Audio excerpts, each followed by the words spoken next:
Assalamualaikum warahmatullahi wabarakatuh.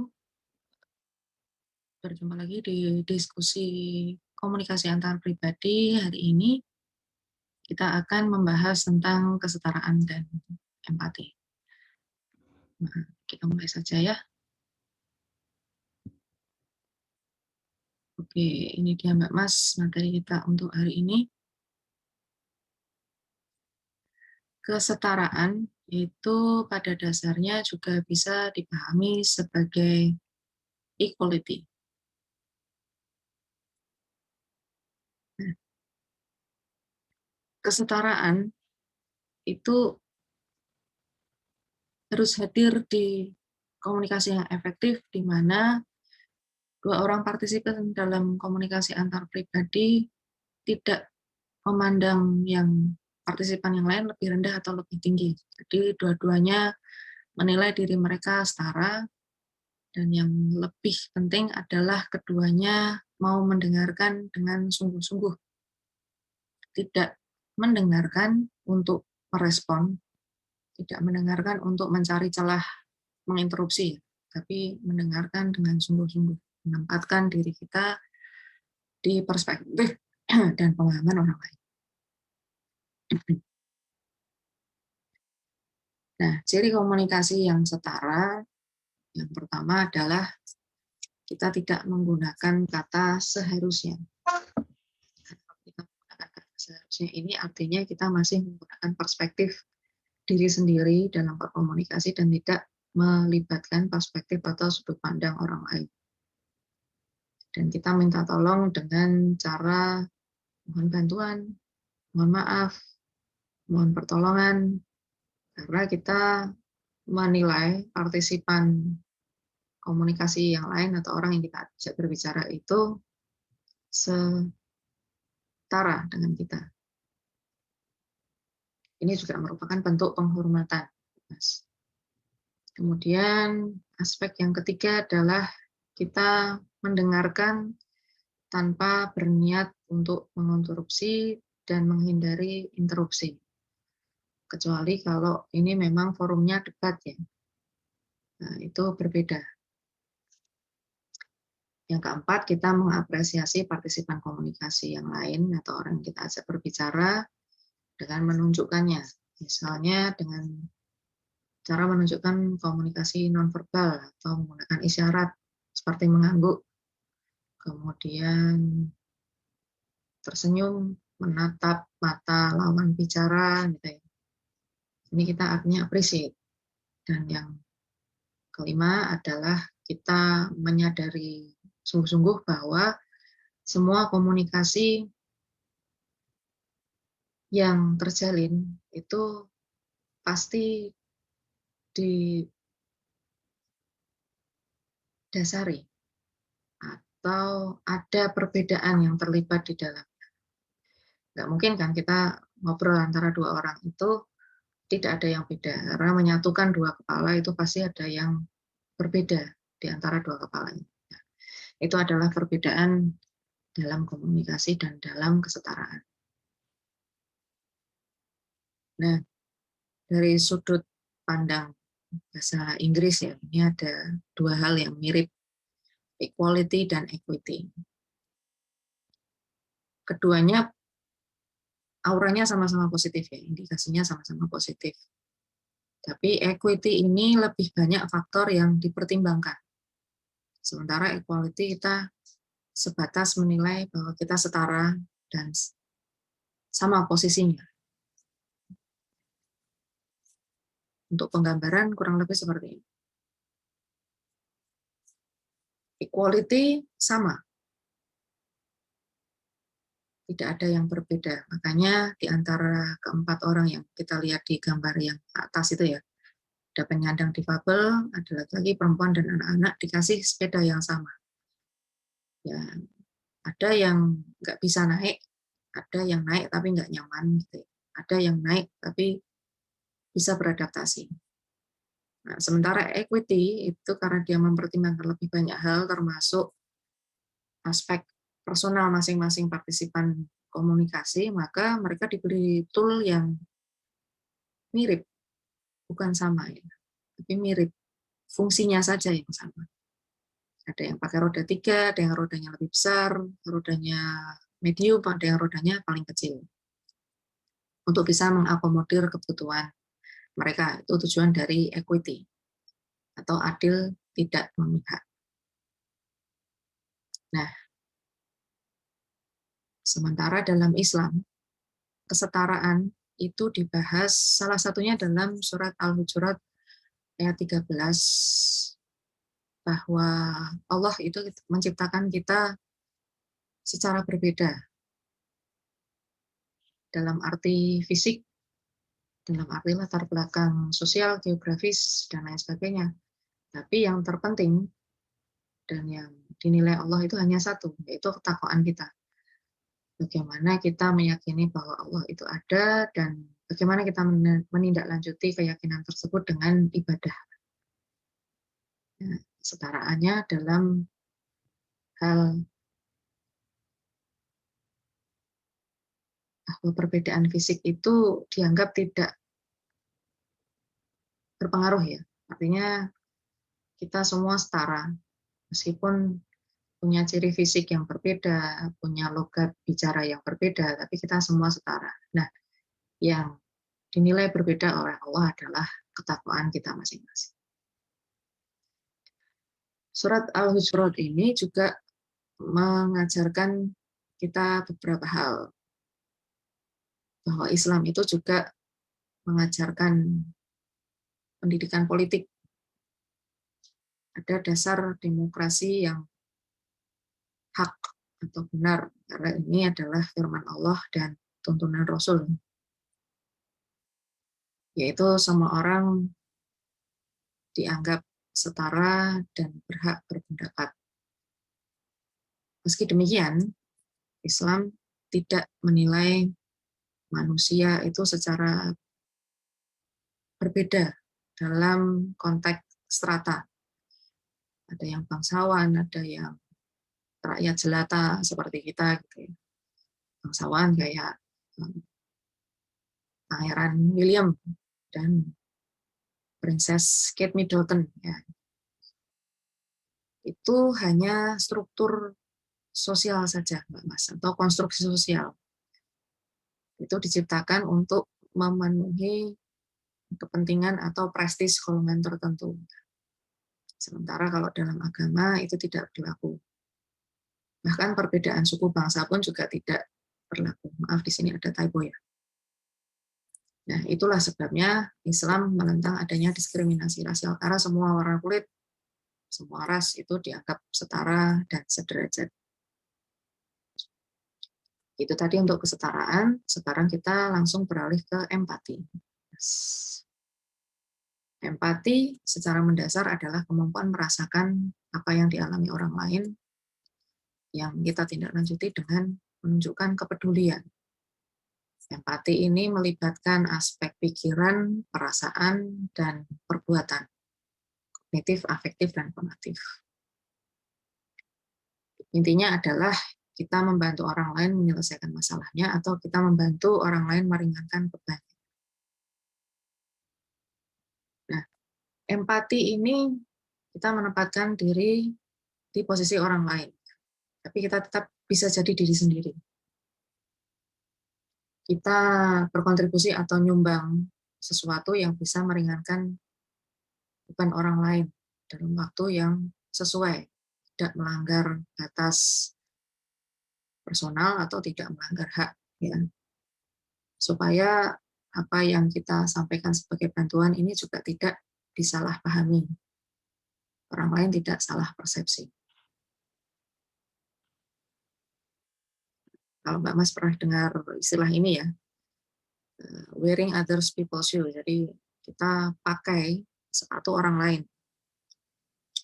Kita bisa menempatkan diri di sudut pandang ataupun di posisi orang lain.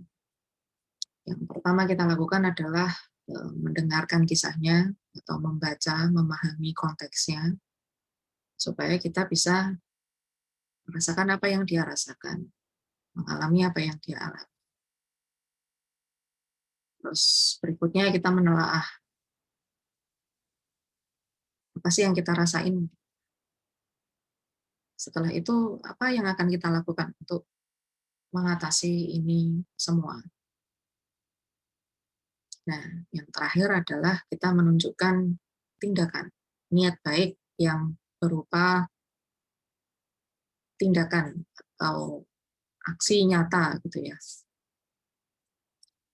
Apa yang kita lakukan untuk menunjukkan bahwa kita itu bisa paham apa yang dia alami dan peduli apa dengan apa yang dia rasakan.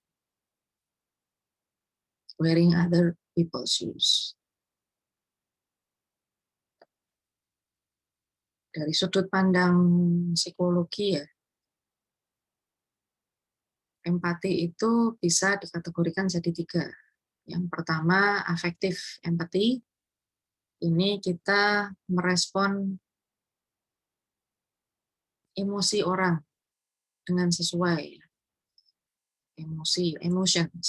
Sementara somatic empathy ini feeling, tapi feeling lebih ke konteks yang fisik. Ya.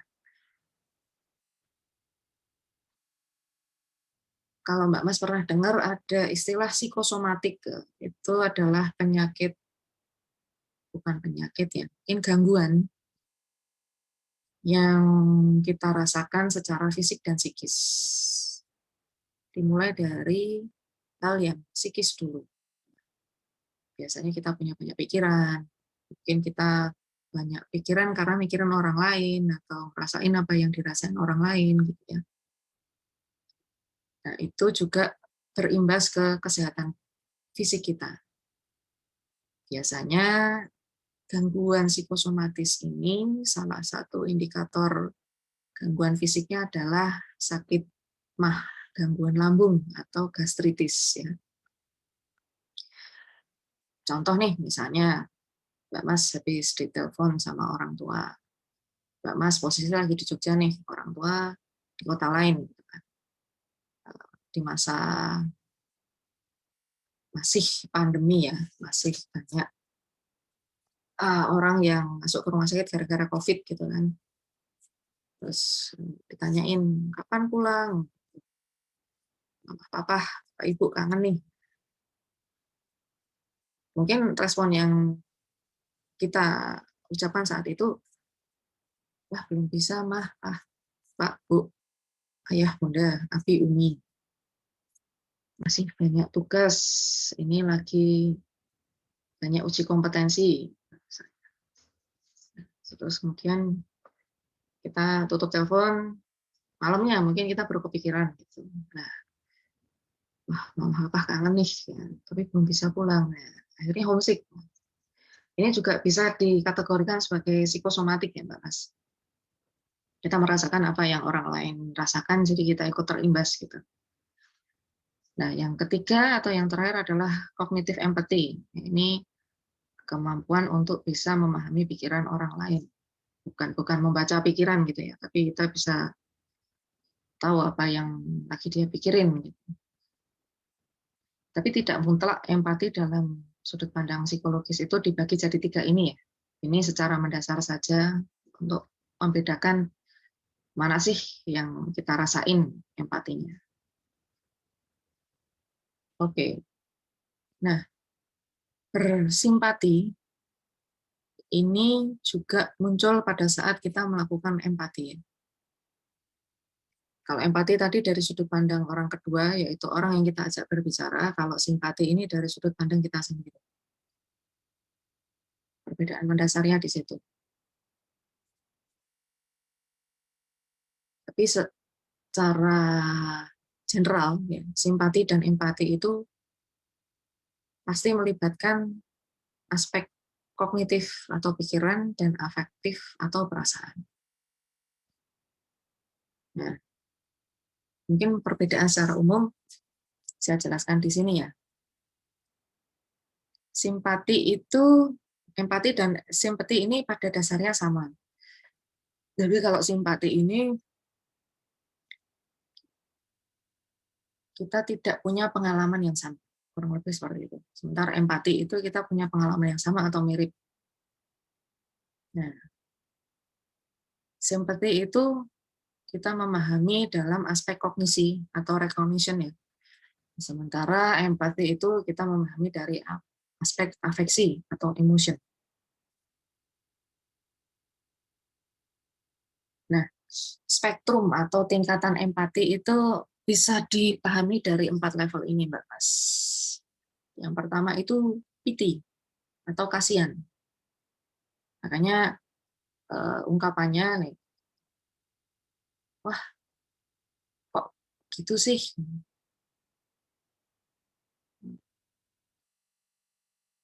Maaf ya, keadaan tidak baik untukmu. Sebatas itu ya. Sementara kalau simpati, oh aku bisa ngerasain apa yang kamu rasain. Kalau empati, kalau kamu sakit, aku juga ngerasa sakit. Sementara compassion atau cinta kasih ya, itu biasanya kita tergerak karena kisah atau penuturan orang lain. Kadang-kadang kalau Mbak Mas nonton apa misalnya drakor atau film gitu kan, pemeran utamanya nih lagi marah-marah, kita ikutan marah-marah, ikutan emosi. Kurang ajar nih, gimana? Atau kalau pemeran utamanya nangis, ya bisa jadi kita ikut nangis. Nah, itu compassion. Ini biasanya akal-akalannya filmmaker aja sih, bisa menempatkan kita di posisi seperti itu. Nanti Mbak Mas akan belajar itu nanti di pengantar sinematografi ya. Jadi gimana caranya milih angle yang sesuai, kemudian dialog yang pas, pemeran yang cocok, kemudian latar, mulai dari latar tempat, latar musik, ambience itu diciptakan untuk mendukung satu agenda. Misalnya kalau horor ya tone-nya dibikin gelap semua, kalau lagi sedih tone-nya mungkin dibikin biru gitu ya. Dua orang berhadapan-hadapan, kemudian dua-duanya saling berkaca-kaca gitu ya. Kalau lagi jatuh cinta tone-nya biasanya yang pink, merah, gitu, dan lain sebagainya. Itu nanti akan Mbak Mas pelajari di pengantar sinematografi. Maaf ya, agak melenceng. Oke, nah simpati itu juga bisa mengasah kemampuan kita yang lain. Misalnya bernegosiasi, berkolaborasi, kemudian mengasah kreativitas juga, mengoptimalkan atau meningkatkan rasa aman, kemudian kita bisa membangun hubungan emosional, dan kita akhirnya bisa memprioritaskan hal-hal yang kita anggap penting, identifying needs. Nah, karena prioritas itu kita belajar sepanjang hidup, tidak berhenti di satu titik. Karena prioritas ini pasti berubah-ubah sesuai dengan situasi dan kondisi yang kita alami. Nah, kalau empati kita aktif itu berarti kita melakukan yang namanya perspective taking atau pengambilan perspektif. Artinya kita bisa menempatkan diri di sudut pandang atau perspektif orang lain. Kalau dalam bukunya Bu Suci itu ada 2 perspektif ya. Ada perspektif egoisme dan perspektif simpati. Dua-duanya konteksnya sama, menolong. Tapi kalau yang egois, menolong kok egois sih? Karena ada pandangan bahwa semua tindakan kita yang positif, yaitu menolong, itu pasti untuk kepentingan diri kita sendiri. Kenapa toh? Misalnya untuk mengurangi rasa bersalah, untuk mengurangi ketegangan diri. Misalnya. Lihat teman lagi susah, gitu, terus kepikiran sampai di kosan. Terus, wah aku nggak mau dianggap egois, aku nggak mau kehilangan teman. Ya itu kita menempatkan diri sendiri untuk mevaluasi perlunya kita menolong orang lain.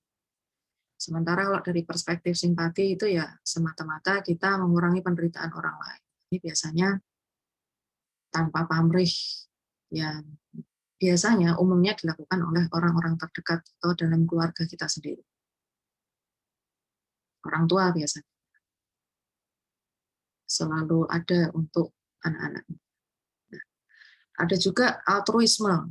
Altruisme ini secara mendasar bisa dipahami bahwa kita punya kewajiban moral atau moral obligation untuk menolong atau moral obligation to help. Bahkan kadang-kadang kita juga mengorbankan diri kita sendiri. Gambarannya seperti ini, Mbak Mas. Kita memposisikan diri sebagai orang yang ada di sebelah kanan atau yang pakai topi ya. Itu kita. Sementara orang yang pakai topi ini orang lain. Nah, kita punya banyak bagian yang bolong hanya untuk membantu dia memenuhi satu ruang kosongnya. Gitu. Nah, ini umumnya ditemukan di interaksi antara orang tua dan anak. Dari orang tua yang berkorban untuk anaknya, atau dari pasangan. Ya. Nah, kalau ini dilakukan terus-menerus, orang yang di sebelah kanan atau orang yang pakai topi atau kita itu akan mengalami kelelahan emosional. Kok kita memberi terus, tapi tidak ada imbal baliknya. Sebaiknya hubungan yang efektif atau interaksi yang efektif antara dua orang adalah saling memberi dan saling menerima. Saling mencukupi kebutuhan, kemudian yang berikutnya adalah saling mengisi kekosongan masing-masing. Jadi supaya imbang, ya, setara, equal. Nah, altruisme itu secara mudah itu bisa dipahami sebagai perilaku sukarela menolong orang lain tanpa pamrih. Nah, yang seperti saya bilang tadi, ini banyak ditemui dari interaksi orang tua ke anak.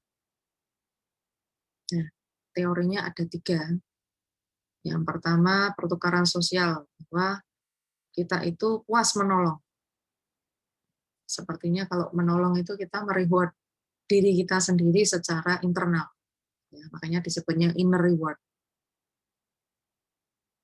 Kemudian norma sosial, social responsibility, misalnya dalam arti zakat. Ya, Mbak Mas kan sudah adil balik ini, jadi wajib berzakat. Saya rasa itu juga bisa dipahami dari konteks social responsibility. Kewajiban dari agama, zakat fitrah ya, tiap Idul Fitri itu. Kewajiban dari agama kita, kemudian ini juga bahwa ada kesadaran di luar sana itu banyak orang yang tidak seberuntung kita. Kita perlu berbagi di sini. Nah, itu social responsibility. Kalau dari sudut pandang korporat ya, itu ada yang namanya CSR, atau Corporate Social Responsibility. Ini nanti Mbak Mas untuk yang konsentrasi PR akan mempelajari lebih banyak ya. Kemudian yang terakhir ada evolutionary psychology. Secara mendasar semua manusia itu punya pemahaman bahwa mereka perlu untuk mempertahankan keturunan. Mungkin Mbak Mas saat ini belum kepikiran itu, tapi bisa jadi di beberapa tahun yang akan datang, 5 tahun, 10 tahun, 15, 20, dan lain sebagainya. Jadi kita akan cenderung lebih mudah menolong orang-orang yang punya karakter yang sama dengan kita. Contoh terdekat adalah keluarga. Dari karakter genetik, kemudian karakter fisik, ya. Kemudian bisa jadi kita tinggal di lingkungan tempat tinggal yang sama, gitu kan. Nah, kita akan lebih mudah menolong dibandingkan itu orang yang sama sekali asing untuk kita, karena kita perlu menjaga orang yang terdekat dengan kita. Jadi tadi evolutionary psychology. Nah, faktor-faktor yang mempengaruhi altruisme itu salah satunya adalah mood. Terus ini ya, keyakinan terhadap keadilan. Kalau kita percaya karma gitu ya. Kalau kita berbuat tidak baik sama orang lain, ya suatu saat kita mungkin akan bisa menerima balasannya. Sementara kalau kita berbuat baik, ya kita akan menerima pahala dan kebaikan orang lain juga gitu. Faktor sosiobiologis, ini faktor fisik ya. Kita lagi sehat nggak, lagi sakit nggak, mungkin nggak kita nolong. Dan faktor situasional, misalnya dari segi finansial, wah lagi akhir bulan nih, belum dapat transfer dari mama papa, Jadi temannya mau ngutang, gitu, mau pinjam duit buat beli pulsa, belum bisa gitu, belum bisa ngasih. Sementara indikator altruisme ini hampir sama ya, jadi faktor-faktor yang berpengaruh. Ada empati tadi, kita bisa merasakan perasaan orang lain, kemudian interpretasi, penafsiran kita terhadap kondisi orang lain, tanggung jawab sosial. Kalau ada orang lain kesusahan, perlu kita bantu atau enggak, inisiatif. Nah, kita kadang-kadang orang itu nggak pengen tahu bahwa dirinya sedang, nggak pengen orang lain tahu bahwa dirinya sedang bermasalah. Jadi mungkin kita kalau bisa baca tanda-tandanya, ya kita inisiatif saja memberikan bantuan. Dan yang terakhir pengorbanan, mungkin agak ekstrim, tapi ya memang ada, terutama bisa kita lihat dari interaksi orang tua ke anak. Nah, empati dalam perspektif Islam itu salah satunya dibahas di Al-Maidah ayat 2, bahwa Allah itu menganjurkan kita semua tolong-menolong dalam mengerjakan kebajikan dan takwa, dan tidak tolong-menolong dalam berbuat dosa dan bermusuhan. Jadi intinya tolong-menolonglah dalam perbuatan positif dan bukan yang negatif. Saya rasa itu yang bisa saya sampaikan hari ini, Mbak Mas. Mohon maaf kalau ada kesalahan dalam penyampaian. Billahi taufiq wal hidayah. Wassalamualaikum warahmatullahi wabarakatuh. Salam sejahtera untuk kita semua.